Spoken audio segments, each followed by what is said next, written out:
Wonders are many on earth, and the greatest of these is man, who rides the ocean and takes his way through the deeps, through wind-swept valleys of perilous seas that surge and sway.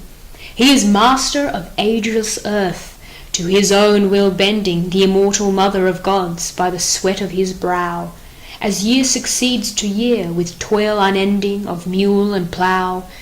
He is Lord of all things living, birds of the air, beasts of the field, all creatures of sea and land he taketh, cunning to capture and ensnare with sleight of hand. Hunting the savage beast from the upland rocks, taming the mountain monarch in his lair, teaching the wild horse and the roaming ox his yoke to bear.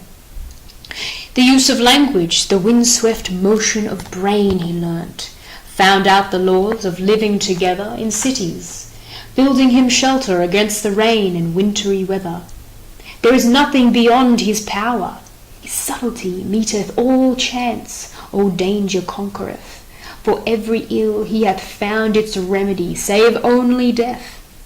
O wondrous subtlety of man that draws to good or evil ways! Great honour is given and power to him who upholdeth his country's laws and the justice of heaven. But is he that too rashly daring walks in sin in solitary pride to his life's end? A door of mine shall never enter to call me friend. Severally, seeing some persons approach from the distance.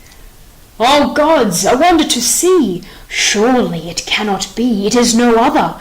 Antigone, unhappy maid, unhappy Oedipus's daughter, it is she they bring. Can she have rashly disobeyed the order of our king? Enter the sentry, bringing Antigone guarded by 2 more soldiers. We've got her. Here's the woman that did the deed. We found her in the act of burying him. Where's the king? He is just coming out of the palace now. Enter Creon. What's this? What am I just in time to see? My lord, an oath's very dangerous thing. Second thoughts may prove us liars. Not long since I swore I wouldn't trust myself again to face your threats. You gave me a drubbing the first time. But there's no pleasure like an unexpected pleasure, not by a long way. And so I've come again, though against my solemn oath. And I've brought this lady, who's been caught in the act of setting that grave in order. No casting lots for it this time. The prize is mine and no one else's. So take her, judge and convict her. I'm free, I hope, and quit of this horrible business. How did you find her? Where have you brought her from? She was burying the man with her own hands. That's the truth. Are you in your senses? Do you know what you are saying? I saw her myself, burying the body of the man whom you said not to bury. Don't I speak plain? How did she come to be seen and taken in the act? It was this way.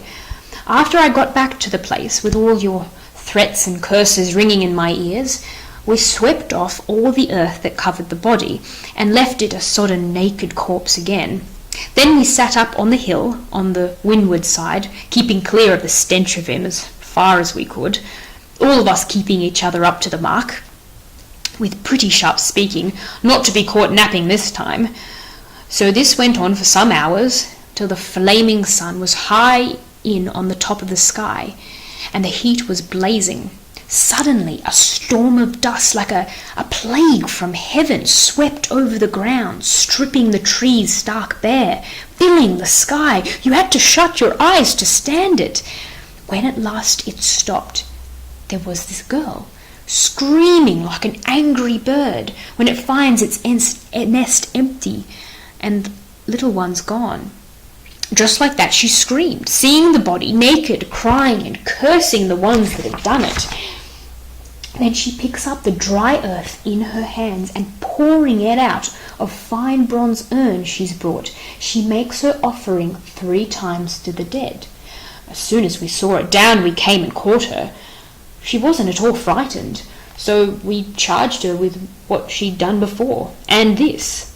She admitted it, I'm glad to say, though sorry too in a way. It's good to save your own skin, but a pity to have to see another get into trouble, whom you've no grudge against. However, I can't say I've ever valued anyone else's life more than my own, and that's the honest truth." "Well, what do you say? You, hiding your head there, do you admit or do you deny the deed?" "I do admit it. I do not deny it." You may go. You are discharged from blame." Exit sentry. "Now tell me, in as few words as you can, did you know the order forbidding such an act?" "I knew it, naturally. It was plain enough." "Yet you dared to contravene it?" "Yes. That order did not come from God. Justice, that dwells with the gods below, knows no such law. I did not think your edict strong enough to overrule the unwritten, unalterable laws of God and heaven, you being only a man. They are not of yesterday or today, but everlasting, though where they came from none of us can tell. Guilty of their transgression before God I cannot be, for any man on earth. I knew that I should have to die, of course, with or without your order. If it be soon, so much the better. Living in daily torment as I do, who would not be glad to die? This punishment will not be any pain. If I had let my mother's son lie there unburied, then I could not have borne it. This I can bear. Does that seem foolish to you? Or is it you that are foolish to judge me so?"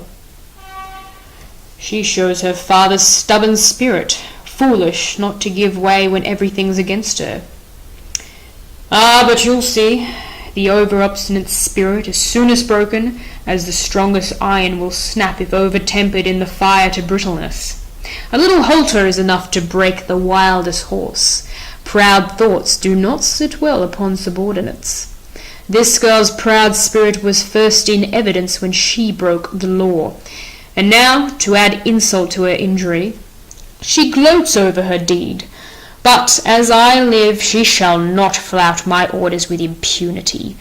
My sister's child were she even nearest and dearest, she should not escape full punishment, she, and her sister too, her partner doubtless in this burying. Let her be fetched. And she was in the house just now. I saw her, hardly in her right mind either. Often the thoughts of those who plan dark deeds betray themselves before the deed is done. The criminal who, being caught, still tries to make a fair excuse is damned indeed." "Now you have caught, will you do more than kill me?" "No, nothing more. That is all I could wish." "Why then delay?" "There is nothing that you can say that I should wish to hear, as nothing I say can weigh with you. I have given my brother burial. What greater honour could I wish? All these would say that what I did was honourable, but fear locks up their lips. To speak and act just as he likes is a king's prerogative." "You are wrong. None of my subjects thinks as you do. Oh, yes, sir, they do, but dare not tell you so.